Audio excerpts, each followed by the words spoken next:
I always felt like I wasn't gay enough for the gay spaces and I wasn't straight enough for the straight spaces. And that was just kind of another way that I didn't fit in. Hello, my name's Kay Anderson, and you are listening to Lost Spaces, the podcast that mourns the death of queer nightlife. Every episode, I talk to a different person about a venue from their past, the memories that they made whilst they were there, and the people that they used to know. So, you know how sometimes you go into a space and you instantly just feel like you are home. Like there is none of that awkwardness whilst you get your bearings. Everyone is friendly and open and you just feel totally comfortable. And you know how when you find those places, you want to make sure that you go back time and time again and soak up as many good vibes as you can. Right? Right? Well, not so much for this week's guest, the award-winning writer Marlee Jane Ward, who went to Sydney's Club Kooky only the once after being taken there when she first moved to the city way back in 2001. But then she never went back. And why did she never go back? Well, you'll have to listen to the whole episode to find out. We talk all about learning how to be unapologetically yourself, running away from home without a plan, which is kind of the best way of running away from home, right? And Y2K fashions. Oh, amazing. Let's get into it.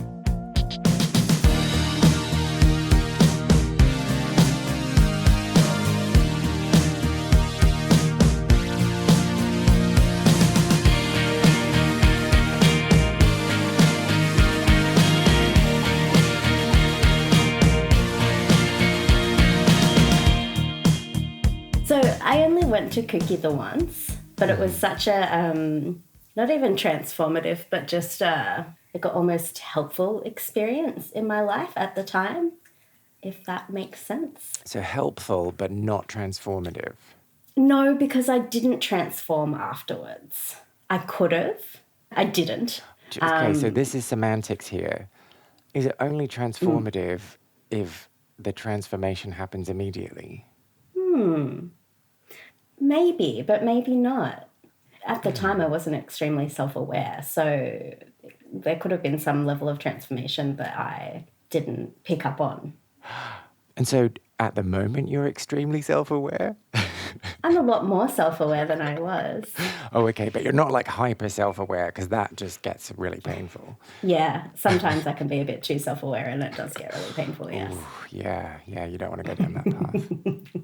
No. Okay, so helpful. How was it helpful? So I feel like going to a place that was full of weirdos was actually really good for me because I've always felt very weird and very like I didn't fit in, as a lot of people do. And so going to a club and it being in that environment where everyone was weird and that was an asset and it was kind of celebrated was really good for me. So then let's back up. When was this? So this was 2001. Ooh, magical year. What a time to be alive. It was the first week that I'd lived out of home that my flatmate took me along to this club. So I'd moved from not necessarily a rural area or anything like that, but it was a more regional area to the big city.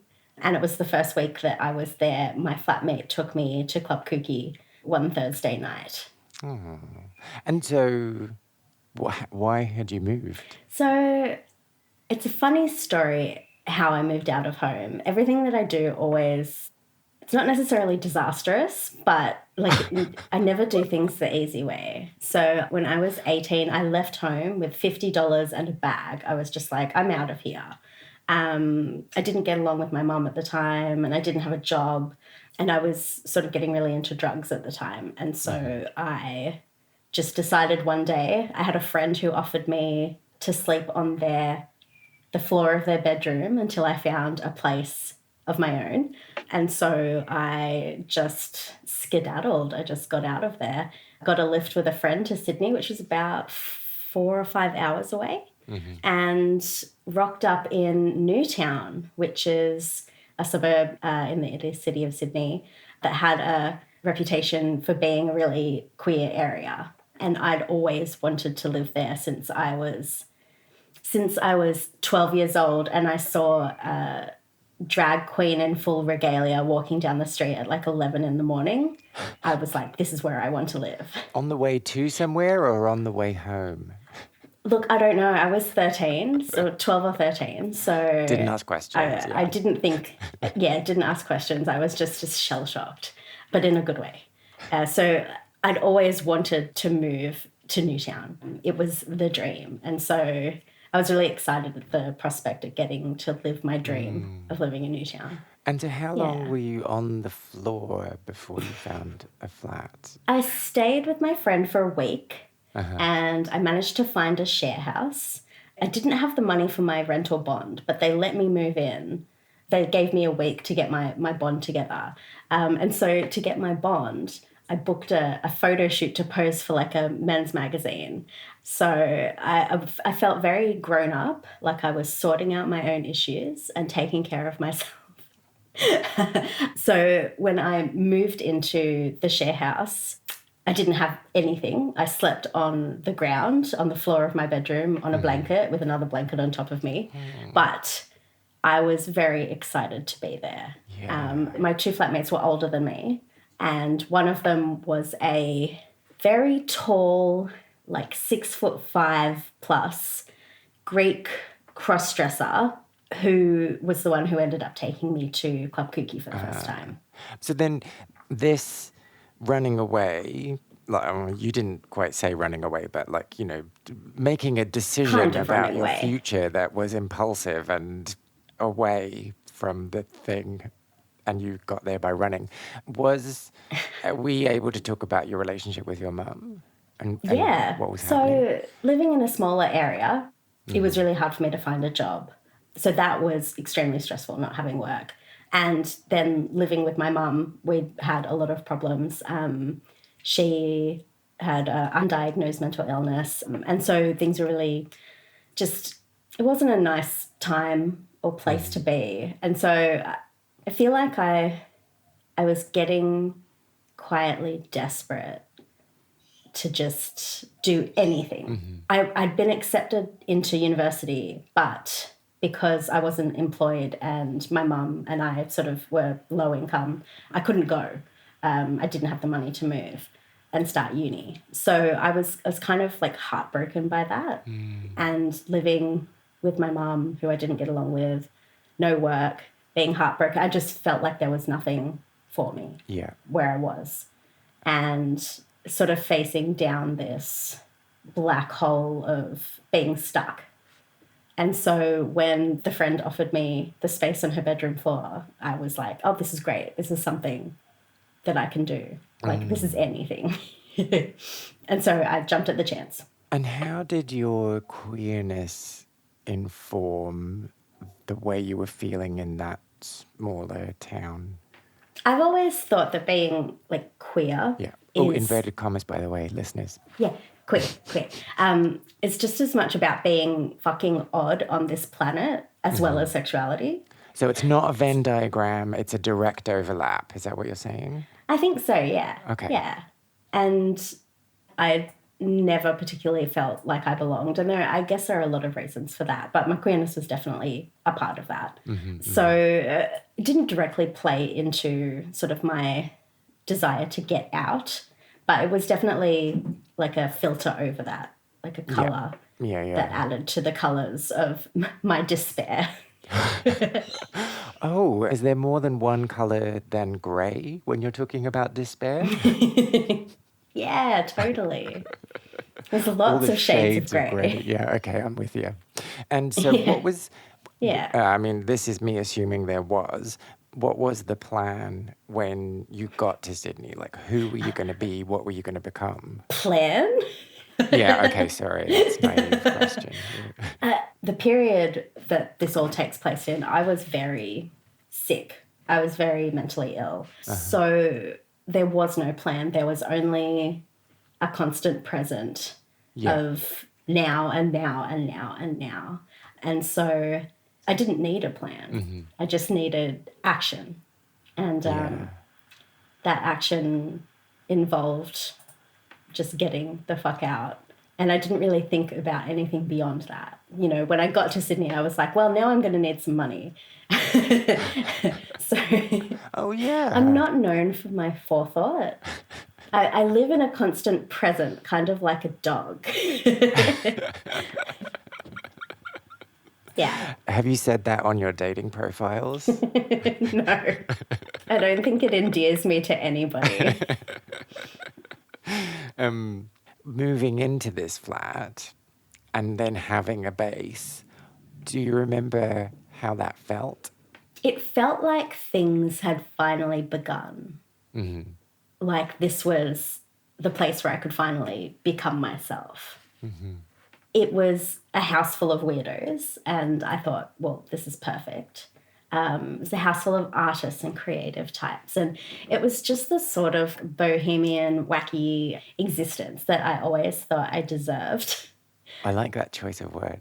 Yeah, and I was very excited to begin. And so near the beginning was Club Kooky and your 6'5"-ish flatmate. So tell me about your 6'5"-ish flatmate first. So I am not sure of their gender identity. At the time, they went by he, him. Mm-hmm. I don't know if that's changed. This is 21 years ago now. Mm-hmm. So I'll refer to them as them. Mm-hmm. But they were a very large physical presence that had like an awesome clash with the dresses and skirts that they wore.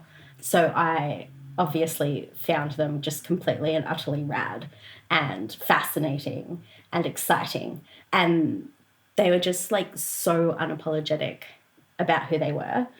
And I admired that so much because I'd always stuck out and not fit in, but I felt very apologetic about that fact. Mm-hmm. Whereas my flatmate was very proudly and openly themselves. And I wanted a piece of that. Yeah. I'm always really envious, maybe that's not the right word, but of these people that can consistently be unapologetically themselves, because I'm someone who is occasionally unapologetically themselves. But for the most part, he's and haws around the edges and is like, no, I'm sorry about this.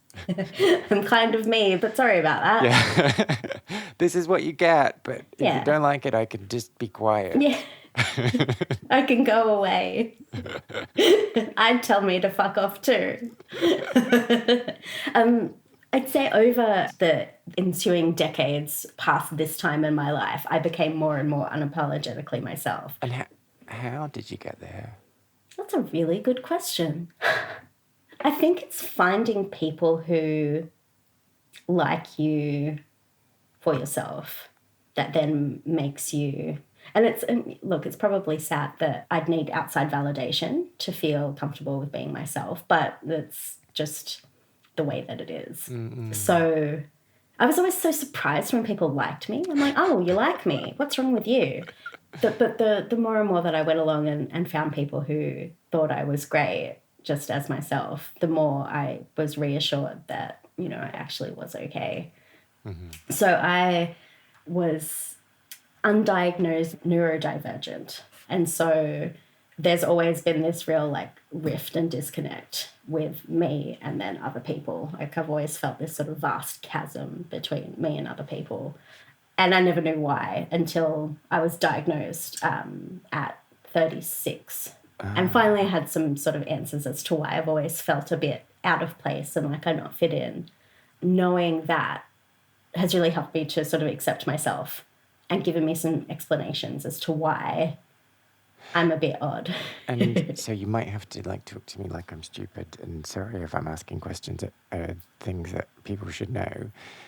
When you're talking about that distance, do you mean that like almost connecting but not quite making sense to other people? Yeah, I guess there's a everyone's always thought I was very strange. I have an odd manner, and I've always just been the weird person, like, oh, she's weird. And I never understood why I was weird. I just thought I was regular. But everyone would be like, you're so weird. And so I eventually interpret that to mean like there's something wrong with me.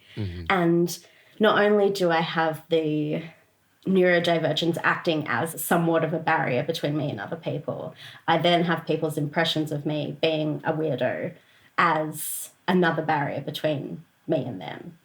So... But is it their barrier because they're perceiving you as a weirdo, or is it your barrier because you think that they're perceiving you as a weirdo and then it's also modifying your behavior, but you're getting it wrong? Yeah, it feeds into each other. Okay. Yeah, it's a cycle that feeds itself. So at the time, because I'd spent so long sort of undiagnosed and not understanding what the hell was wrong with me, by that point, I was very sick and very mentally ill. I was living like as a raw nerve, and I was so tender and just constantly having meltdowns and sensory issues and sensory overwhelm, and I didn't understand it. So I was like a baby just reacting to stimuli that was threatening at all times, and that made me, I guess, even more weird to other people. It made me reactive, and it made me emotional, and it made me seem out of control to other people, really. Does it also then make you embrace things that are stimulating? Yes. So I have ADHD, and I'm always seeking stimulation. My brain craves novelty and, stimulation. And so you can get that from all kinds of places. And at the time, I decided to get that from drugs. So I fell pretty heavily into like the Sydney party scene. But after a while, the party scene sort of became me on my own at 3 a.m. We all know how that story goes. Yeah. So how do we segue from this back to... How did we get here, by the way? I don't know. I think we were talking about feeling odd and feeling weird.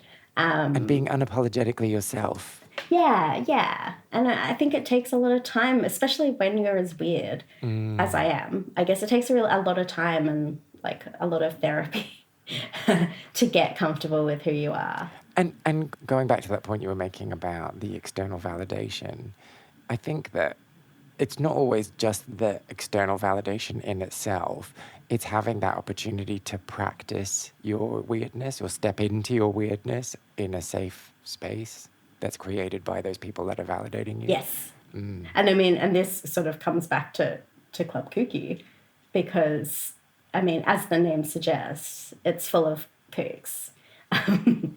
Or so it seemed to be. Like, I remember walking in and thinking, wow, this place is full of weirdos. And that was a nice feeling. So then let's talk about that. So walking in, it was a nice feeling. Was it a bit weird? That's a bad description. Was it a bit weird? Yeah, it was weird. So it was like the first time I went to Newtown and walked around and was like, this is a place full of weirdos. The first time I went to Club Kooky, well, the only time I went to Club Kooky, I walked in and I thought, this place is full of weirdos. And that, like, delighted me. And even standing in the line to get in, that line was full of weirdos. So I don't think we waited for very long. This is a very long time ago, but I don't think we waited very long. But even before we entered, I knew that this was something different. Before that, I'd only been to clubs in my sort of small area that I lived in, which were all very standard and normal and were full of, like, screaming, banshee women getting drunk off, you know... Is that misogynistic to say that? Maybe. It makes me feel less bad about... I was going to say bogans, but... That too. Do we need to explain what bogans are? I'm not really sure I would be able to explain. Yeah, I'm not sure I'd be able... Like, you know it when you see it. It's indescribable. And there's a mullet involved, but not in a cool way. Yes. Yeah, no, and it's a non-ironic mullet. It's a mullet of intention. It's a way of life, right? Yeah. Yeah. So you'd been used to going to clubs where there was like top 40 kind of music and people were there with this sole purpose of getting drunk and making out with someone. Yeah, extremely heterosexual clubs in a not necessarily small town, but like a medium-sized town. Like it was big enough to have clubs, but not big enough for those clubs to be good in any sort of way. Yeah.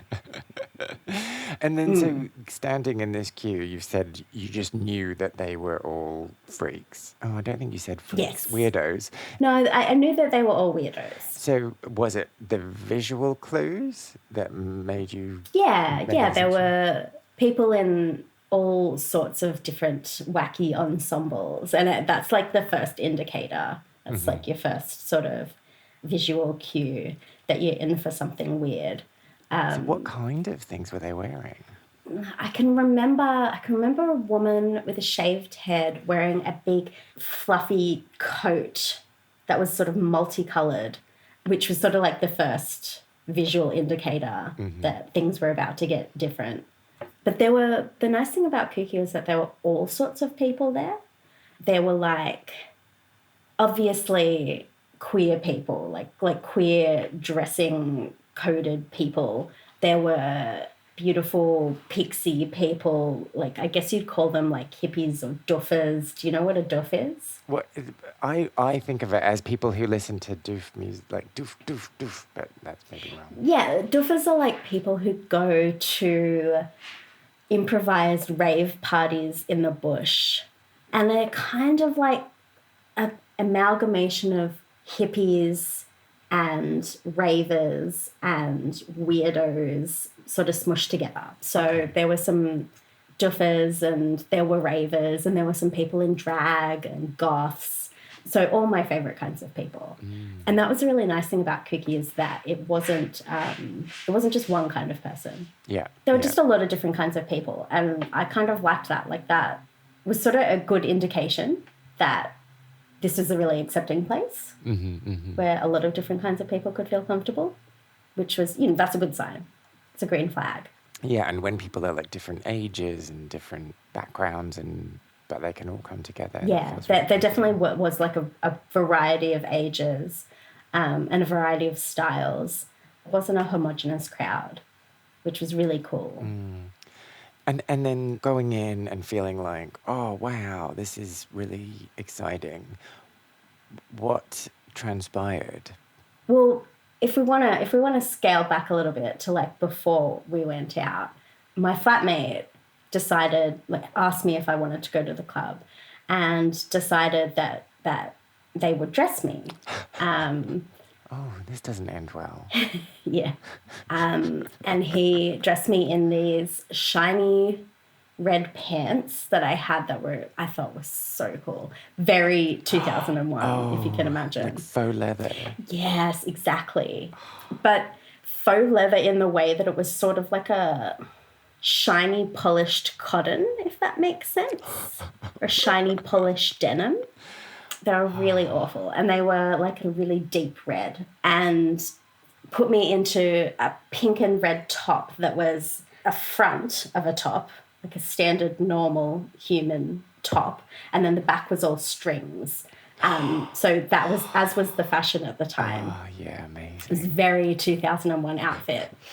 And so then they did my makeup and powdered my face really white and did big, like, dramatic red and black eye makeup.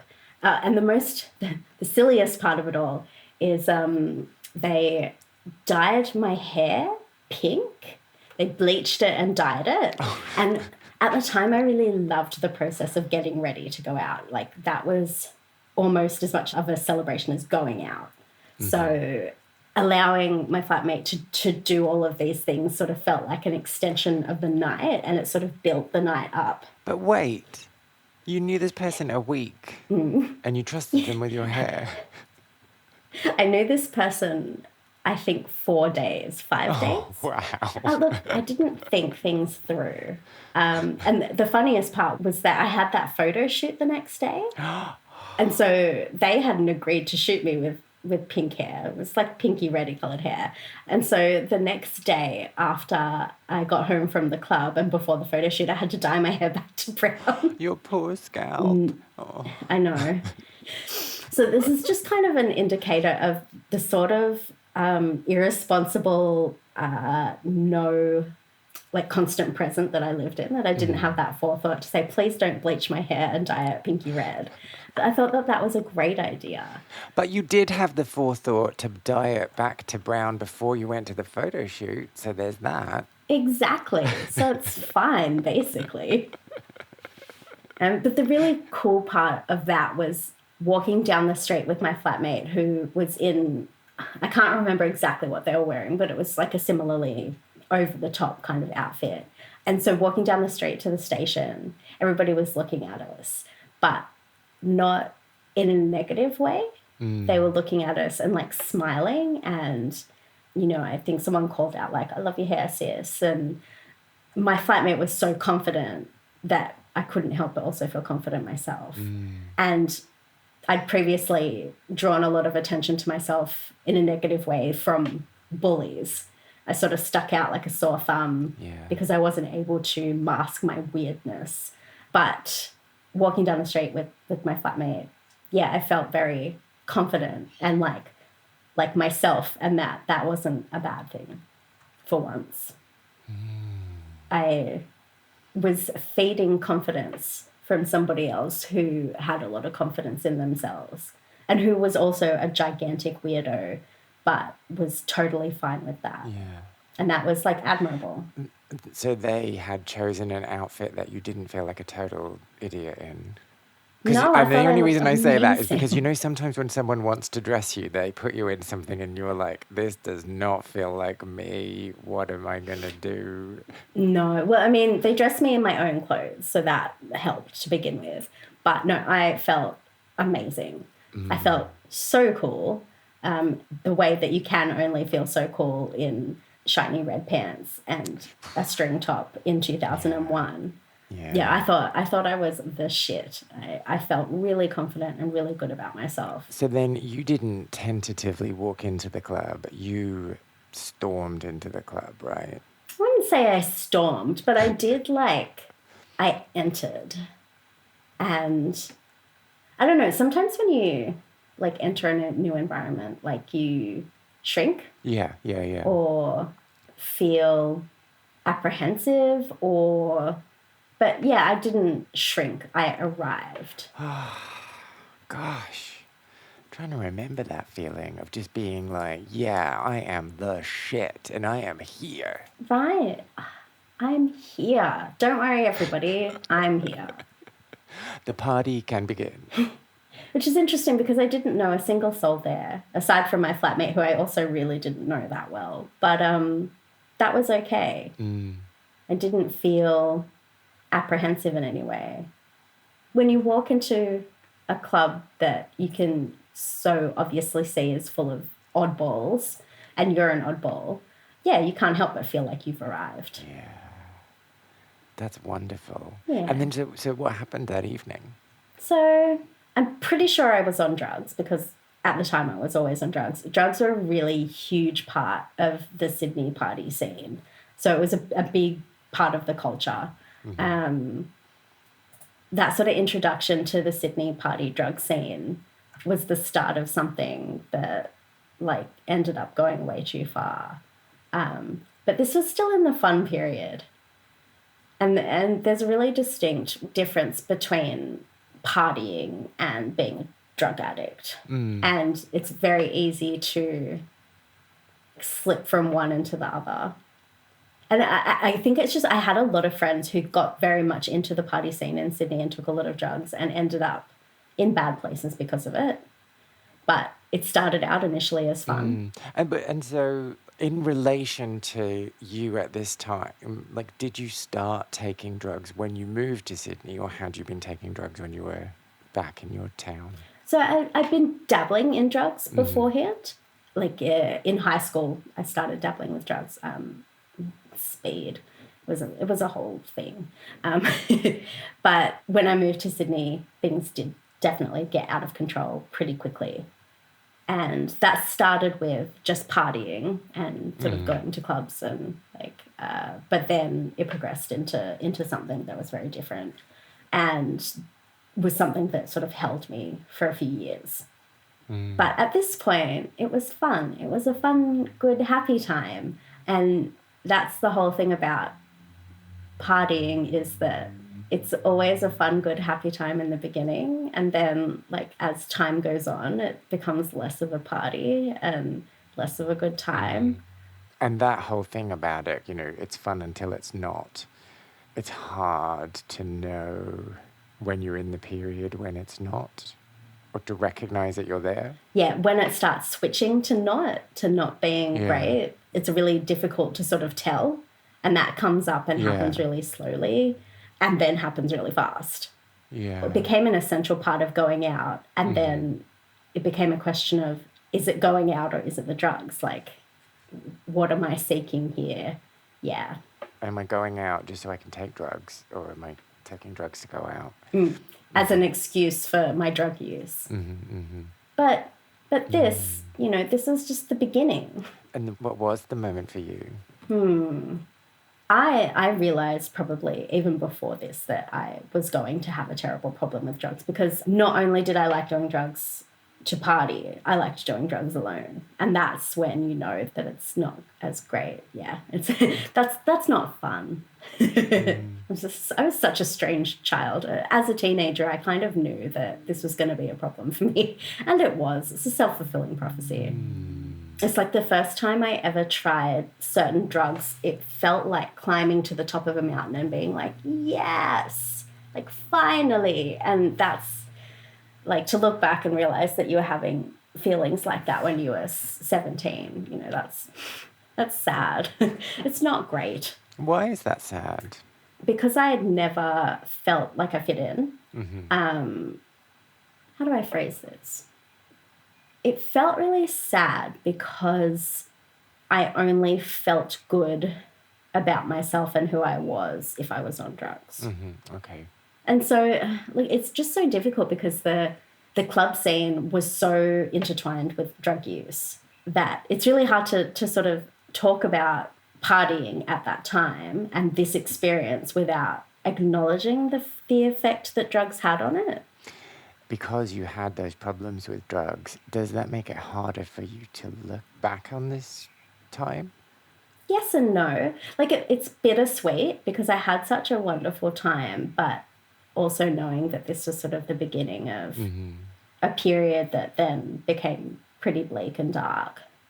But it started out so shiny and beautiful. I remember, I'm pretty sure, I can't remember what drugs I took this night, but I know I was definitely on drugs because I was always on drugs at this point. But I remember feeling very airy and floaty and ethereal and that sort of way that the mixture of drugs and music can make you ascend to a different level of whatever consciousness. More air quotes there, listener. Yeah. Consciousness. So yeah, there's definitely an aspect of that when I remember this particular night, in that I was real high. I was real high. And that was part of what made the experience so beautiful, but also was part of what made the experience it's sad that it couldn't just be beautiful on its own. Is couldn't the right word there? I think it would have been as beautiful without drugs, but the person that I was probably wouldn't have allowed for that. There was no other option. Of course you wouldn't go out sober. That was just the attitude of the scene at the time. It was fun and it was a party, but at the same time, it was also not always a party. And could switch quite quickly during the night. Yeah, exactly. So then, so we got here because we were talking about you entering the club and being like, hello, everyone, check me out. And then I was like, what else happened that evening? one thing that I really like sticks out in my head. So when I walked in, there was a guy on the dance floor who was wearing like all white. I think it was like a painter's coverall, like a white. Like dungarees. Yeah. And it was like splashed and slashed with like fluorescent paint all over it. And I think that was obviously a black light because he was glowing. And that was very exciting. And he was sort of like flailing around the dance floor. And he wasn't the only person on the dance floor, but there weren't like heaps of people on the dance floor yet. So there was this very enthusiastic white and fluorescent glowing dervish at the center of the dance floor. And that was sort of the first thing that I saw. And it was a bit like, whoa. And I remember like joining the dance floor and everyone was like chatting and dancing and sharing drugs. And like I can remember this one point where I was dancing and it felt like sort of everyone was dancing in a big circle around me. And I felt like everybody just loved me and that like I belonged there and that I was accepted. And maybe it was the drugs, but like maybe it was also the truth. I don't know. And does it matter? Yeah, does it? The thing that was the nicest thing about Kooky was previously, because I at the time like identified as bisexual, I always felt like I wasn't gay enough for the gay spaces and I wasn't straight enough for the straight spaces. And that was just kind of another way that I didn't fit in, like even amongst this community of like what would be considered not outcasts, but other marginalized people. That was like a way I didn't fit in with them as well. But Kooky, I realize now, was a queer space before I had that language and like that connotation of what queer meant as opposed to it being like a gay space, as opposed to everything falling into these binaries of gay and straight. And before I even had the language to say that this is a queer space, I didn't even know what queer was. But I felt like at Kooky, it didn't matter that I was bisexual because Kooky was more a place for weirdos, like, or queerdos, and that was me. Yeah, going back to that conversation we had earlier about the homogeny of some spaces, that's definitely true of the gay scene at that time, right? It's sort of this narrative of being a queer kid and then like moving to the city and finding your community. But back then, the communities felt very binary. And so I had this impression that I would find my community when I moved to the big city, and then got there and realized that it was kind of just another place where I didn't fit in. So that's why it was really nice to have an experience like going to Kooky in the first 5 days that I lived out of home, because it sort of gave me like a, like, hey, like, not all spaces are binary, like not all spaces are one or the other. And I've been really struggling with being bisexual to that point. Like in high school, it was just very confusing. Like one minute I'd be like, I'm gay. And then I'd be like, no, I'm straight. And then I'd be like, no, I'm gay. And it took me a really long time to realize that I didn't have to be either. I could be in between because there just wasn't that, like, I'd never seen anybody like me. And is that because you didn't know about like the concept of bisexuality, or is it because you just hadn't made that leap in your brain? Yeah, I think it was that it was really hard for me to make that leap in my brain because everyone around me was either gay or straight at the time. Everybody sort of fell into that binary and I didn't. And so I always like kept oscillating between the two, like gay and straight. It took me a really long time to realize that I didn't have to be either, or I could be both, or I could be all. Everything, whatever I want to be that day. Right, exactly. Well, okay. So I'm going to take us back to the beginning of the conversation where you said that going there was helpful but not transformative. I feel like if I had let it be a transformative experience, I probably would have gone back and I probably would have embraced that community and tried to like integrate myself into it. So while it was like a really beautiful experience and I felt really accepted and like I was in a good space for people like me, I never went back.